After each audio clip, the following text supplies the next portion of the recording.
My name's Mark Johnson, and I come from the Institute for Educational Cybernetics at the University of Bolton. I'm going to talk about a project we've been doing called Splice, which is a project about social networking with a group of learners from a number of different institutions. The project's made us think about the different ways in which people, learners, teachers, engage with technology, and the fact that there's such tremendous diversity in the patterns of engagement that people have with technology. We've used a critical realist method based on Paulson and Tilley to try and identify mechanisms that would explain this diversity. And this has raised some questions about the sort of conflict between social emancipation through coordinated social action and social emancipation through personal coordination. First of all, I'm going to tell you about the project. The context of Splice is that we have a large number of learners in a number of different institutions, all studying similar topics in the area of the creative industries. We also have links with a number of industrial practitioners in the creative industries, and clearly we want to find a way of also bringing teachers in those different institutions together. So we've used the Ning technology at www.ning.com to bring all of these people together, and you can see as I look through the site here, there have been all sorts of discussions on the site between people. And it's been very interesting to see the diversity in terms of that some learners have engaged very strongly with what we've been doing, and others have engaged less, to a lesser extent. And this has led to the question, why is this the case? What's the mechanism behind it? In trying to explain this diversity, we're questioning the assumption that it is simply down to the technological capacity of particular individuals. Rather, we suspect that it might be due to deeper personal and emotional factors, particularly those that might be associated with the increasing transparency that arises through the use of social software particularly. To understand personal transparency, we've made quite extensive use of video, as well as the transparency which comes through using social networking sites. And I've got some examples here of using video both with learners and with staff and practitioners to reveal their practices. Hey Dominic, Hello. Good morning. It's Monday morning. There should be 8 in the class and there's only one, there's only you and me. But we're still going to make use of the time, aren't we? I introduced Dom to some web tools and particularly MySpace to start with. That's right, yeah. It's only really MySpace and the Ning. Things I use, little technological habits I've got. My homepage is set to this. I Google. You need a Google account to use it, and that's my Google account. And there's a few nice. Now, what we've also encouraged learners to do is to put up examples of their work. Again, this is about exposing what it is they do. And again, there's tremendous diversity in terms of people engaging with this sort of thing. Some are very happy to do it, others haven't been so happy, and there's been quite a lot of work. And we've been investigating ways of actually leveraging the habits of actually engaging with these tools and finding out what it is that we can do as teachers to encourage the learners to take part.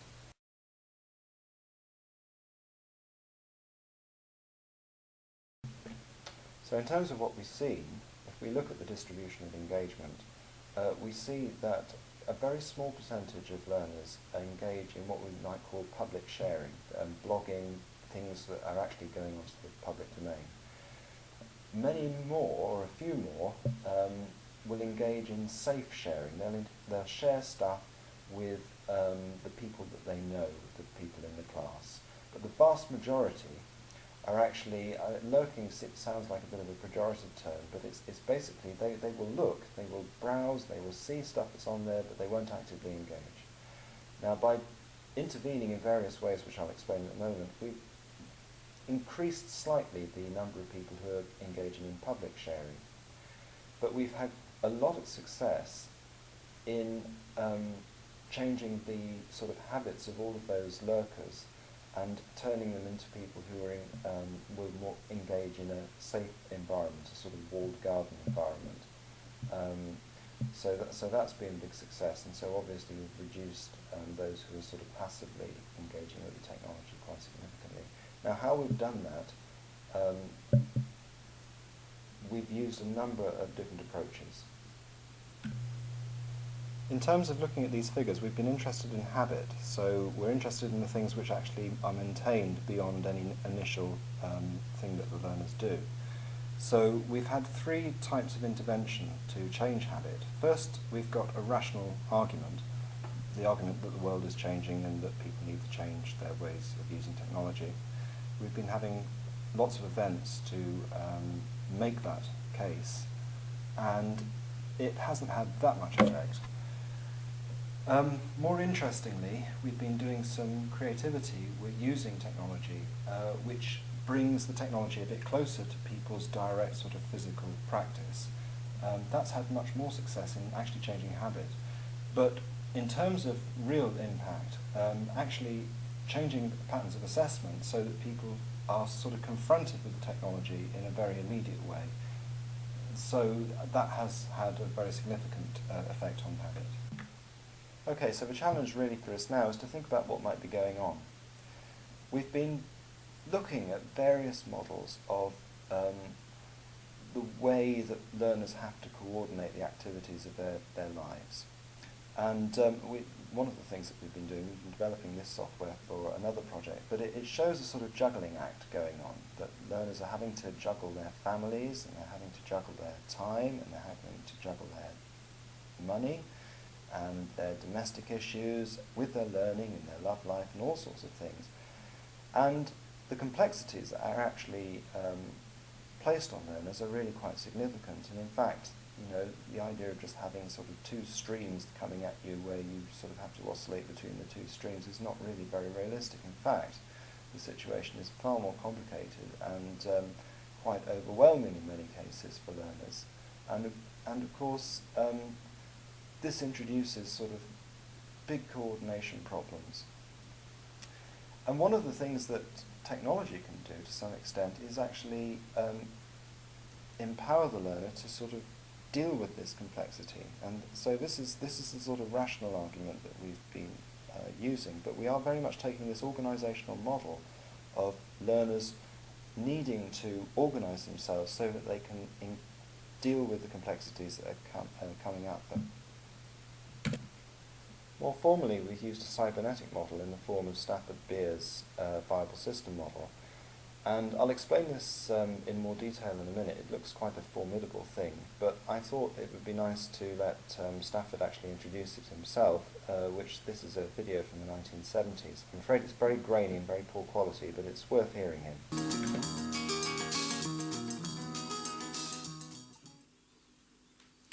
I hope you remember all about the cybernetic model of the viable system, because this model deeply underlies the story I want to tell you now. We shan't see the model again, so let's take a quick rehearsal of it. Here were the parts of the organization, which I called Systems 1, and you remember about their cybernetic interaction with the outside world. Those systems will go into oscillation, we said, unless there is a System 2, which is this, intended precisely to damp that oscillation. Then we have our first corporate management level, the total organization management, dealing with the inside of the system, right here and now. And in contrast to that, System 4, dealing with the future and the outside.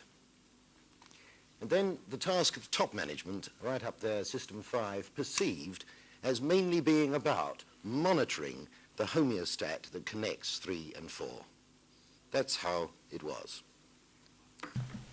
Okay, so to come back to the full model, I want to talk about this with regard to the person rather than an organisation, which is where Beer really used this. At the bottom, we've got System 1 components. these are the things that are effectively coming off those conveyor belts. These are the basic things that have to be juggled: love life, money, housing, family, etc. The right-hand side of those System 1 components, you can see the System 2 little triangles. The purpose of these is to put the brakes on. It's to try and stop things getting out of control. Then we move up to the management units. And the management units, first of all, one is about, the bottom one is about the operational sort of resourcing of the things that we have to do. How much time do you need to do this? How much money do you need to do that? Above that, in the middle of this picture, you can see the future planning part that Beer talked about. The key thing about the future plans is that they contain a model of the self and the world. It's a whole model. And notice the thick lines, the thick arrows that unite the middle unit there, the future planning unit, and the operational unit. It's this relationship between future planning and operational day-to-day requirements which really is the key sort of organisational element that sits behind the viable system model. And the truth is, with any organisation, there's always a battle between those who sort of struggle to keep the wheels on, effectively on a day-to-day basis, and those who are looking to the future to say we must change.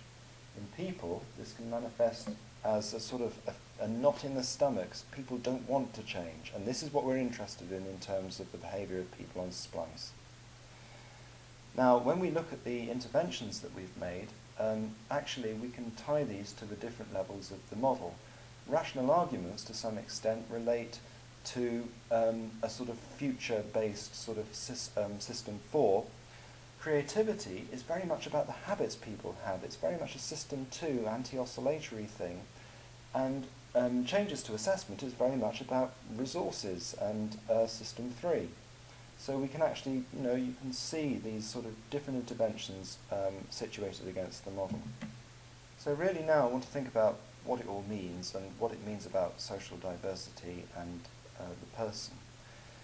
Social diversity, I think, is something that's clearly has been with us forever, really. I mean, I've got a Hogarth print here of London, and we can see, I mean, this is Hogarth having fun, so he's got an artist painting a pub sign. And down at the bottom we've got all sorts of illicit goings on, and the sheer variety of human life, which really hasn't changed an awful lot. And so sort of aspirations that somehow society is going to sort of resolve all its problems, it seems somewhat naive. And you can see that the sort of personal concerns of people on the tube aren't really that different from the personal concerns that Hogarth identifies. And so we can sort of turn back to the model and say, well, this does help us to understand this level of personal diversity. Because effectively it means that people are different because they organise themselves differently. They have different patterns of regulation. However, some of those patterns of regulation are more effective than others in terms of people's ability to manage the complexities of daily life. And it's this where I think we need to think about freedom and what freedom means in terms of the way people organise themselves and people's ability to manage complexity. To some extent then, I suppose we could argue whether a person's freedom is within their own personal gift. And this reflects William Blake's idea of mind-forged manacles. And if that's the case, then what can you do for somebody to help them overcome it? And it would appear that certainly helping them to organise themselves better to deal with complexities is a good thing to do.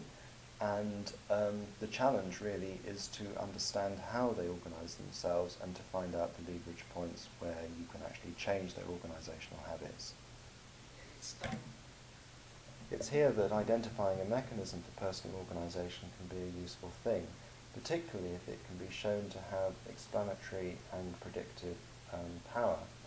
And certainly the work on Splice is beginning to indicate that there's something in the viable system model for people. Now we're talking about emotional issues and organisational issues and ways of managing all of this. And there are other views that tally with it, in particular those of Antonio Damasio. Here's Damasio talking about the differences between emotional and rational self-regulation. And it's time to give emotion its due, even in terms of the reasoning process. In other words, the idea that somehow emotion is inferior to reason and to rationality is, of course, ludicrous. It's not correct. You have to remember that the first mechanism of rationality available to living creatures was, in fact, emotion. Creatures have been emoting and taking decisions that are extremely advantageous and extremely rational on the basis of emotion. And what has happened is that, fortunately for us, we have multiple routes. You could say that you have both fast and slow routes. You have a fast route of decisions that really comes from emotional responses that are biologically entrenched and very powerful. And you have a combination of routes that involves reasoning in the traditional sense, and that, in fact, is very importantly enmeshed with emotion. Another area where this sort of approach is being taken is in the sort of self-management, sort of neuro-linguistic programming type fields. Now, NLP is a bit of a sort of ragbag of lots of different techniques. It does, interestingly, have cybernetic origins in the work of Gregory Bateson, but you can, just by looking at a sort of NLP resource, which I've got one here, you can see the sort of principal themes that are coming out, and these actually tally very much to the organisation of the regulatory levels that are present in Beer's cybernetic model. And there's even a very nice resource here on systems thinking, and the whole thing is really about holism, and Beer was very great pains to say that cybernetics was about holism. Okay, so now I think we need to think about the relationship between self-management and the sort of social efficacy, the efficacy of social action. And I think this really comes out in the transparency of personal self-management. Now, this transparency has a technological dimension because, of course, what we see in the sort of social network universe is people revealing stuff about themselves, and sometimes much to the dismay of people who say, "Oh no, you shouldn't be doing that," but actually this is happening. Now, transparency is very interesting. For example, Luhmann argues that transparency may be organisationally necessary to maintain effective working social structures. So by being more transparent about ourselves, we reveal more about how we organise ourselves as human beings. And clearly the social aspect of this is very important, but it does put the emphasis on the individual. I want to finish by showing you a small part of a talk by Karen Armstrong that she gave on compassion. I think in answer to those who seek coordinated social action as the route to emancipation, friendly personal relations perhaps provide a much more realistic way of producing a society which is pleasant to live in. This sort of world is very much expressed by Ivan Illich when he talks about tools for conviviality. But I'm going to leave you with Karen Armstrong, just talking about the Iliad. You know the story of the Iliad, the 10-year war between Greece and Troy.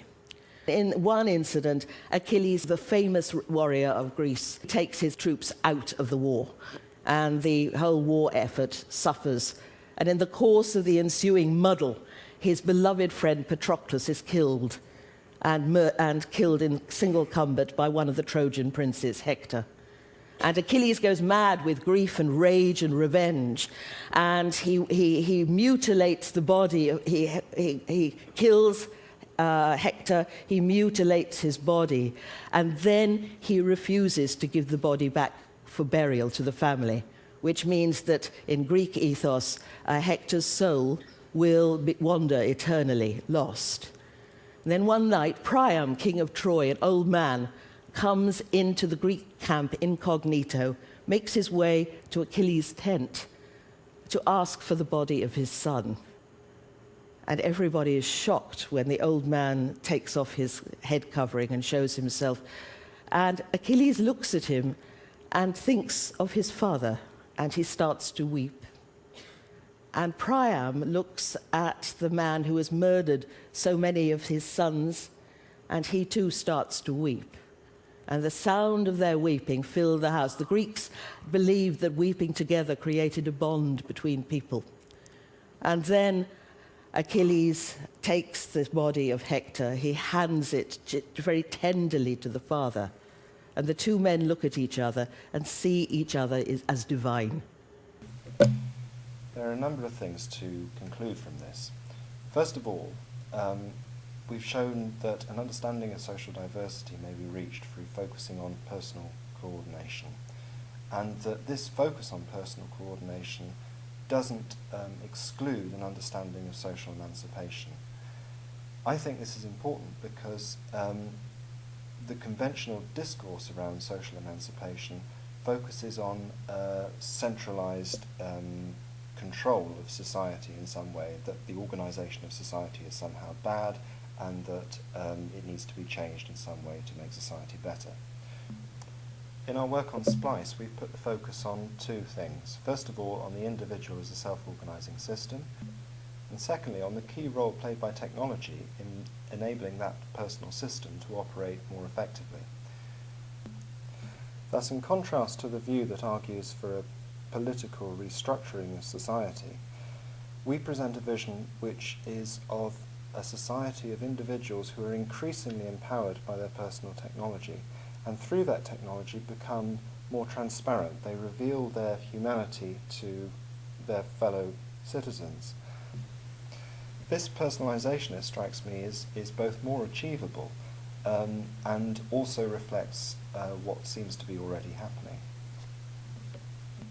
It places an emphasis not on political structures or class struggles, but on friendship. Importantly, I think Splice is showing how education can play a very important role in helping people to establish friendships and use technology to establish friendships, and understanding the relationship between personal friendship and social well-being.